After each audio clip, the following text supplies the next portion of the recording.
There will never be another Woody, another Bo, another 10-year war. But with Jim Harbaugh and Urban Meyer on the sidelines, Ohio State and Michigan both have charismatic head coaches that understand the rivalry and have both of their fan bases eager for this matchup on Saturday. J.T. Barrett is fond of saying you can't go broke taking a profit.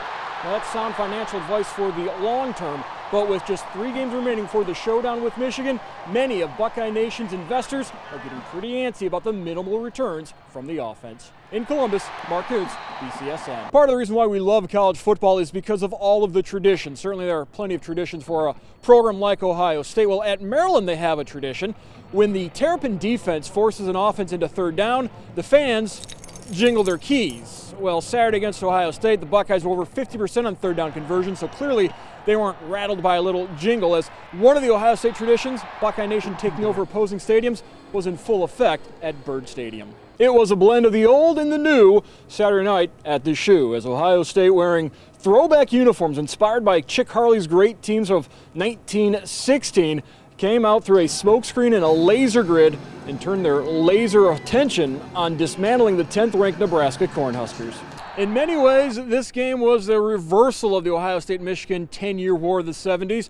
You had the Michigan head coach wearing glasses reminiscent of Woody Hayes, picking up a personal foul for a temper tantrum on the sideline during the game, something that was a speciality of Woody. Majority of this class coming from outside the state of Ohio, a historical anomaly.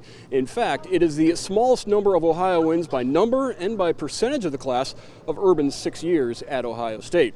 3 different times an Ohio State team ranked in the top 3 in the nation came to Madison in the month of October, only to be upset by the Wisconsin Badgers. And through most of Saturday night's game, it looked like history would repeat itself. But those 3 previous Ohio State teams did not have J.T. Barrett. Lackluster offense and at times inconsistent defense is never a recipe for victory. You throw in a pair of disastrous special teams play in the fourth quarter, and Ohio State's road winning streak came to an end in Happy Valley. The biggest question for Ohio State's offense, which boasts 2 All-Americans on the line, first time Ohio State could say that since the early 70s, can they find consistency, as they've been inconsistent not only game to game, but sometimes quarter to quarter. 10 years ago, the day after Bo Schembechler passed away, Ohio State beat Michigan in the number 1 versus number 2 matchup.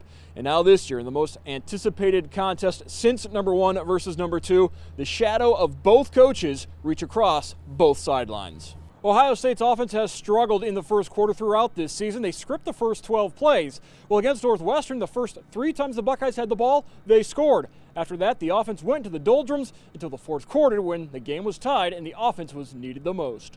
Elflein is one of those seniors playing in his final game at Ohio Stadium on a Saturday.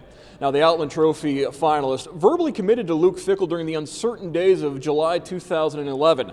Just the start of an impactful career in the Scarlet and Gray for the Central Ohio native. However we remember 2016, 3-1 leads will be recalled. The Cavs were down 3-1, came back and won. Indians were up 3-1. Couldn't hold on to win the World Series. Michigan had a 3-1 lead today, yet Ohio State got the victory. In Columbus, Mark Kuntz, BCSN.